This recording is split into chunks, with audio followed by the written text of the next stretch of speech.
By tomorrow 12వ తారీఖు నేను ప్రమాణ స్వీకారం చేసి 8 months అవుతుంది. కొత్త గవర్నమెంట్ వచ్చి 8 months అవుతుంది.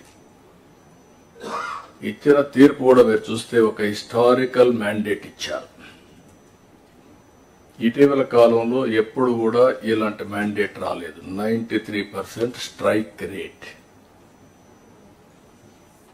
93% స్ట్రైక్ రేట్ వచ్చిందంటే ఇక్కడుండే all of us including secretaries గడిచిన 5 సంవత్సరాల పరిపాలన ప్రజలు యాక్సెప్ట్ చేయలేదు. అందుకని టోటల్గా రిజెక్ట్ చేసి మళ్ళీ ఒక న్యూ హోప్స్ పెట్టుకొని ముందుకు వచ్చే పరిస్థితికి వచ్చారు. మేము కూడా మీరు చూస్తే వచ్చిన తర్వాత ఇది ఫస్ట్ టైం కాదు. నేను 95లో ఫస్ట్ టైం సీఎం అయ్యాను, 99లో అయ్యాను, 2014లో అయ్యాను, 2019లో అయ్యాను. అయితే డిఫరెంట్ టైమ్స్ డిఫరెంట్ ఛాలెంజెస్ ఉన్నాయి, కానీ ఇన్ని ఛాలెంజెస్ ఎప్పుడూ రాలేదు. ఒక పక్కన మొరేల్ ఆఫ్ ది ఆఫీసర్స్, ఇంకో పక్క some of the departments are defunct, some of the programmes are derailed. Government of India నుంచి మనం గుర్తుపెట్టుకోవాల్సింది ఎప్పుడు కూడా సెంటర్ స్టేట్ రెండు కూడా 3 గవర్నమెంట్లు ఉంటాయి. Local self government, state government, central government. Central government వాళ్ళ ప్రోగ్రామ్స్ వాళ్ళు కన్సీవ్ చేస్తారు, స్టేట్ గవర్నమెంట్ మన ప్రోగ్రామ్స్ చేస్తాం, సెంట్రల్ గవర్నమెంట్ ప్రోగ్రామ్స్ అనుసంధానం చేసుకుంటాం. దగ్గర 90 సెంట్రలీ స్పాన్సర్ స్కీమ్స్ ఉంటే టోటల్గా అన్నీ కూడా డిఫంక్ట్ అయిపోయినాయి. ఫండ్స్ డైవర్ట్ చేసే పరిస్థితికి వచ్చారు.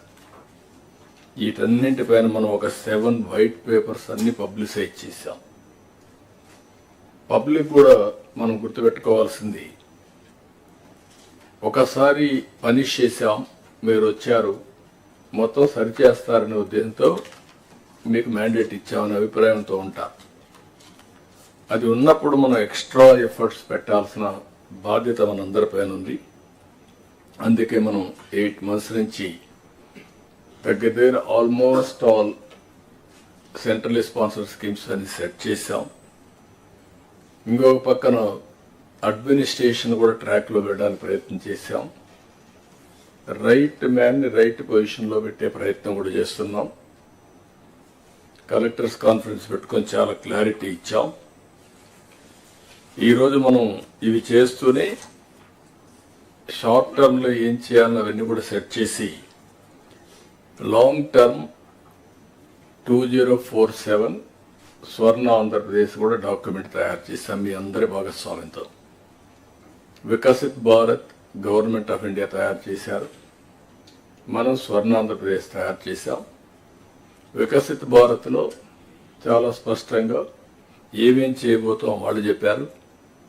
మనం స్వర్ణ ఆంధ్రప్రదేశ్లో మనం క్లారిటీ ఇచ్చాం. అయితే ఇక్కడ మనందరం గుర్తుపెట్టుకోవాల్సింది, ఈ రిసోర్స్ అని మొబిలైజ్ చేసి